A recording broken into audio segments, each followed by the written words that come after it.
Hey there, Mama friend, and welcome to the 5 Minute Mom Podcast, where we'll talk about real life, real faith, real fast. To learn more about all of our co-hosts or to sign up for a free monthly resource email, be sure to check out all the links in the podcast show notes. Hi, friend, it's Simi. Have you ever had one of those days where every single thing went wrong? I mean, you had it all planned out, like you actually wrote stuff in your calendar, had a to do list, made the appointments, and it still fell apart. Well, I had one of those days recently. I'm a full time physical therapist, and my only day off during the week is Thursday. So naturally, that's the day I do all the things. And on this particular Thursday, I had some big appointments that I had made a month in advance, and it was time sensitive. It was supposed to be a very productive day, but then I like to say it became a poo poo day.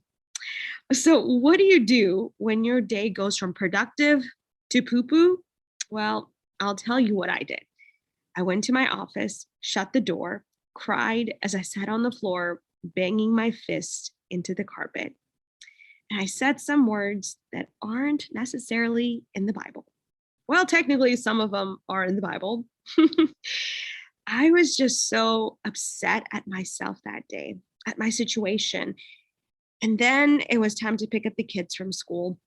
And the whole ride to their school, I was trying to force myself to snap out of the frustration because, listen, I don't have RBF, but my face will actually tell you what I'm feeling. Like there is no hiding any of it. And we all know that naturally we have this tendency to take out our frustration on our loved ones. And I did not want to do that to my kids. It had nothing to do with them, and it wouldn't be fair.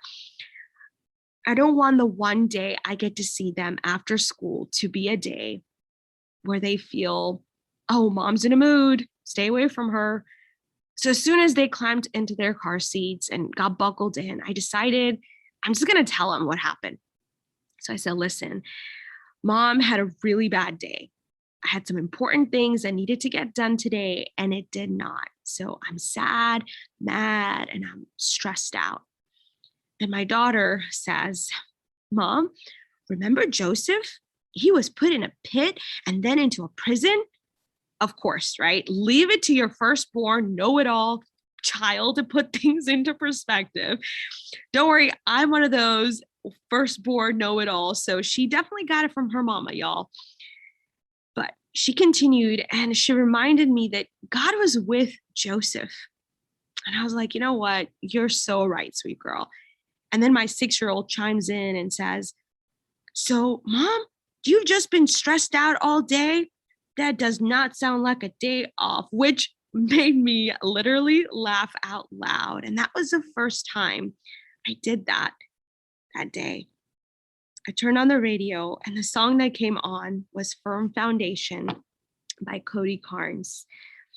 And it went like this: Christ is my firm foundation, the rock on which I stand. When everything around me is shaken, I've never been more glad that I put my faith in Jesus because he's never let me down. He's faithful through generations, so why would he fail now? And my daughter said, Mom, that's the song you needed to hear right now. And I said, yeah. And that's how God speaks to us sometimes, to remind us that he sees us, that he cares through songs and nature and sometimes people. And I told them how I've had felt so much better after just talking to them. That's the reason I asked them why they're sad and mad. And I always have them talk to me when they're emotionally overwhelmed because it's hard to do it alone. Friend, my small habit for you to try this week is be willing to have hard conversations with your children. Now, listen, my kids are little, so they needed to see their mama fail, their mom having a meltdown. So they know what to do and learn how to be vulnerable, learn how to process their emotions and show empathy. That day, I will tell you, my 6 and 9-year-old ministered to my heart and pulled me out of that pit of despair.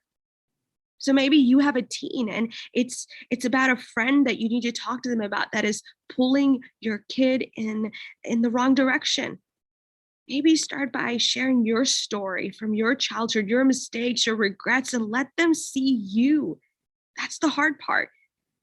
I think I think we all want our kids to grow up and be mature, but often we baby them and shield them from the hard stuff. Can I challenge you to actually talk to them about the hard stuff? That life is hard. Friendships are not always easy, and being a Christian in this culture can be challenging. I mean, isn't that why God became flesh to walk with us, to be vulnerable, to feel pain and rejection, to show us how to live in the midst of the hard stuff? We see Jesus inviting his disciples even in those moments, not hiding them or shielding them from the hard stuff. Jesus had honest and hard conversations with his disciples. In John chapter 16, verse 33, it says, Jesus is saying to them, I have told you these things so that in me you may have peace. In this world you will have trouble, but take heart. I have overcome the world. He's saying, hey, it's going to be hard, but there is hope. See, when we have hard conversations, we get to point them to the hope they can have in Christ. We don't tell them all these things to create anxiety, but to show them that they can find peace in Jesus. Yes, it's hard, but there is hope because we have a Savior who has overcome the world.